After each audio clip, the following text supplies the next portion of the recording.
الشيطان الرجيم بسم الله الرحمن الرحيم اقرأ باسم ربك الذي خلق صدق اللہ العظیم۔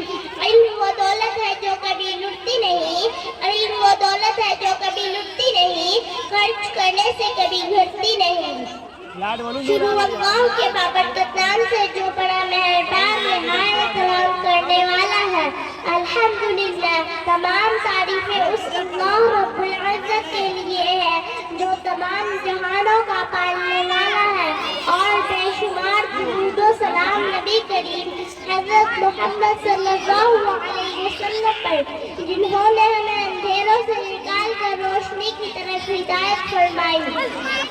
محترم سامعین، آج کا میرا موضوع ہے مکاتب کی اہمیت۔ مذہب اسلام میں سب سے پہلے یہ سمجھنا ضروری ہے کہ مکتب کیا ہے۔ مکتب دراصل وہ دینی درسگاہ ہے جہاں بچوں کو قرآن پاک، دینی تعلیمات یہ وہ بنیاد ہے جس پر ایک مسلمان کی شخصیت کی عمارت کھڑی ہوتی ہے۔ اسلام میں تعلیم کی اہمیت بہت زیادہ ہے۔ ہمارے نبی پاک صلی اللہ علیہ وسلم پر جو پہلی وحی نازل ہوئی وہ اقرا یعنی پڑھی بھی۔ اس سے اندازہ لگایا جا سکتا ہے کہ اسلام میں تعلیم کتنی ضروری ہے اور اس سے دینی تعلیم کو کیا مقام حاصل ہے۔ مکاتب بچوں کی ابتدائی تربیت کا اہم ذریعہ ہے۔ یہاں بچے قرآن مجید، ناظرہ اور تجوید کے ساتھ پڑھنا سیکھتے ہیں۔ یہاں ان کو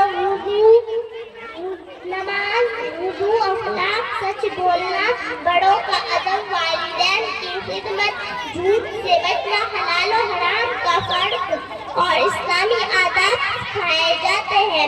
یہ وہ بنیادی چیزیں ہیں جو ایک بچے کو اچھا مسلمان بناتی ہے اور آگے چل کر ایک بہتر انسان اور معاشرے کا مفید فرد بناتی ہے۔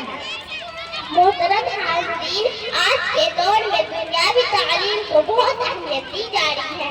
ہمیں یاد رکھنا چاہیے کہ دینی تعلیم کے بغیر دنیاوی تعلیم ادھوری ہے۔ ایک ڈاکٹر، انجینئر یا کوئی بھی فرد جب دین سے جڑا ہوتا ہے تو وہ اپنے علم کو انسانیت کی خدمت کے لیے استعمال کرتا ہے۔ اگر بچے کو مکتب میں دین سکھایا جائے گا تو وہ کل کو دین پر بھی عمل کرے گا اور دوسروں کو بھی عمل کی دعوت دے گا۔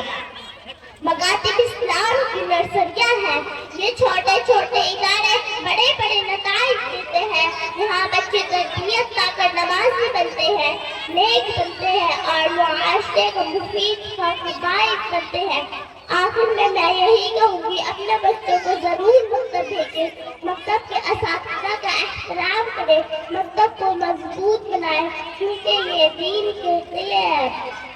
اللہ تعالیٰ ہم تمام لوگوں کو مکاتب کی اہمیت کو سمجھنے اور اس کے اندر اپنے بچوں کو بھیجنے کی توفیق عطا فرمائے۔